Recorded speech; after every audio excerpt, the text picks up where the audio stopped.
En fin de compte, est-ce que les gens sont plus heureux actuellement avec toute cette technologie? Tu parlais des réseaux sociaux tout à l'heure, au sujet de ne tout simplement pas les installer sur son téléphone et de ne pas... Tu te sens mieux? Oui, je pense que un des problèmes avec les réseaux sociaux, en dehors du fait que vous vous faites remarquer,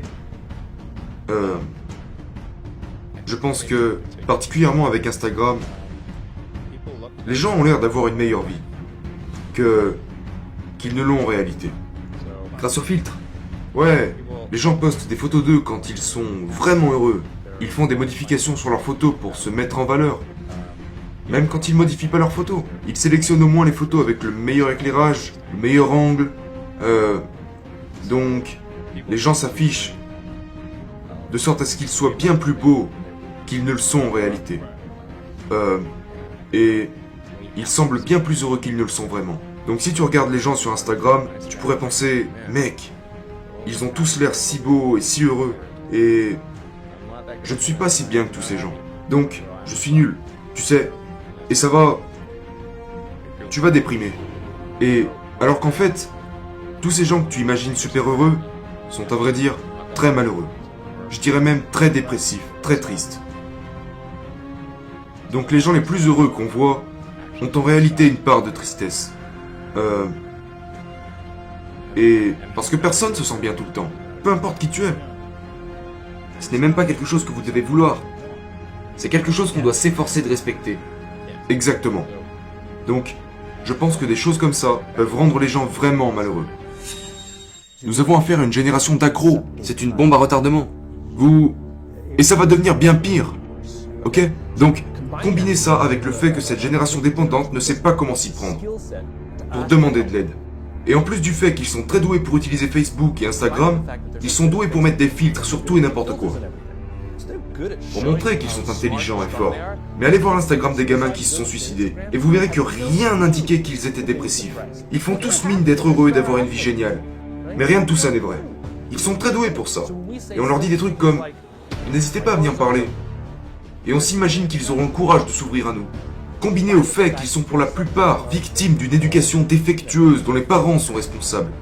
Car leurs parents leur ont répété qu'ils étaient spéciaux, qu'ils pourraient avoir tout ce qu'ils voudront, et qu'ils pourront devenir tout ce qu'ils veulent.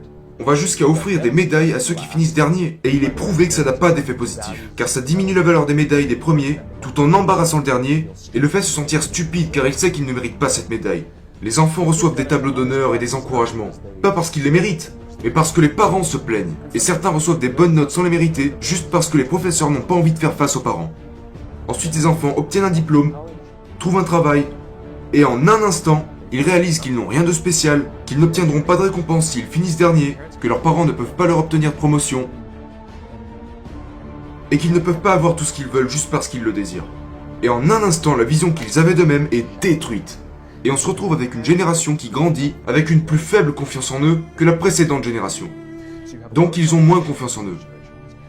Et en plus de ça, ils sont incapables de demander de l'aide quand ils en ont besoin.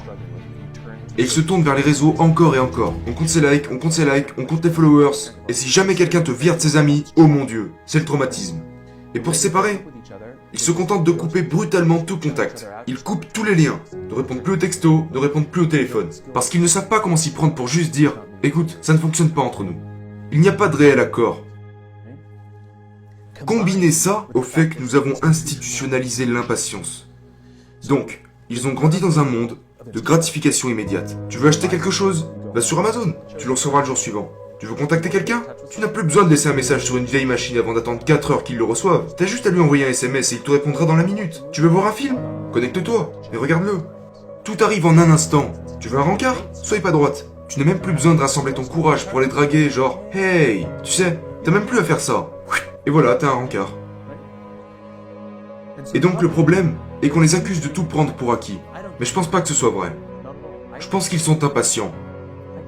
Je n'arrête pas de rencontrer ces fantastiques, intelligents, ambitieux, idéalistes enfants qui obtiennent un diplôme, qui trouvent un travail et qui veulent avoir un impact dans le monde. Je vais les voir et je leur demande « Alors, comment ça se passe ?» Et ils disent « Je pense que je vais démissionner. » Et je réponds « Quoi ?» Et ils disent « Je n'arrive pas à avoir d'impact. » Et moi je suis comme « Mais tu travailles depuis 8 mois !» C'est comme s'ils pouvaient voir le sommet d'une montagne, qu'ils étaient au pied d'une montagne et qu'il regardait le sommet. Ce qu'il ne voit pas, c'est la montagne. C'est un immense parcours que tu peux grimper rapidement, lentement, peu importe. Mais tu dois quand même grimper. Ce qu'ils ne comprennent pas, c'est que la vie, les relations sociales, l'accomplissement d'une carrière est un voyage. Il n'y a pas d'application pour ça. Il n'y a rien. Tu dois traverser ce processus ennuyeux, contrariant, sinueux, appelé parcours de vie. Mais s'ils n'ont pas tout ça en 8 mois, ils abandonnent et vont chercher ailleurs. C'est de l'impatience. Et parce qu'ils ne savent pas comment demander de l'aide, en plus de se sentir seuls, c'est de pire en pire. 70% de vos journées sont gâchées. Certains d'entre vous gâchent 95% de leur journée. Ceux d'entre vous qui sont accros aux réseaux sociaux gâchent 95% de leur temps.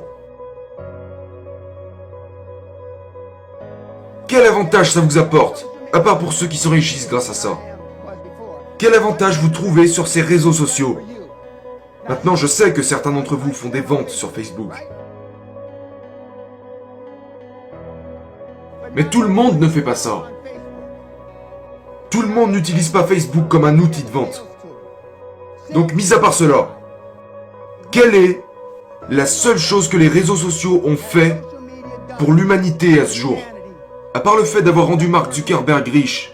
Je parle de Facebook, là. Vous êtes devenu accro à ça.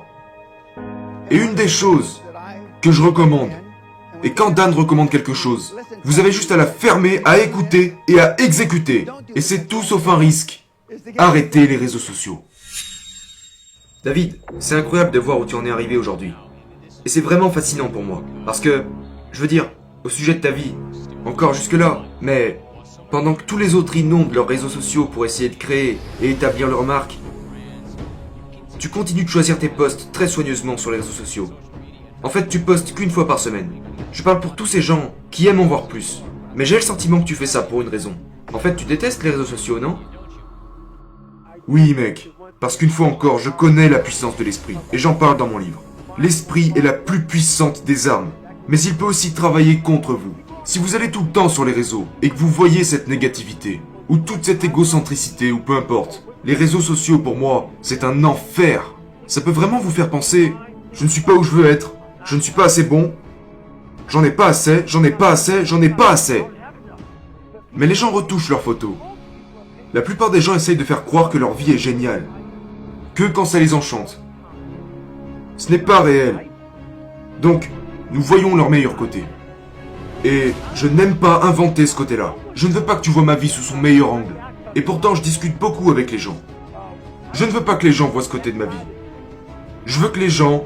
Vous savez tous qui est David Goggins maintenant. Je vais te montrer d'où j'ai commencé.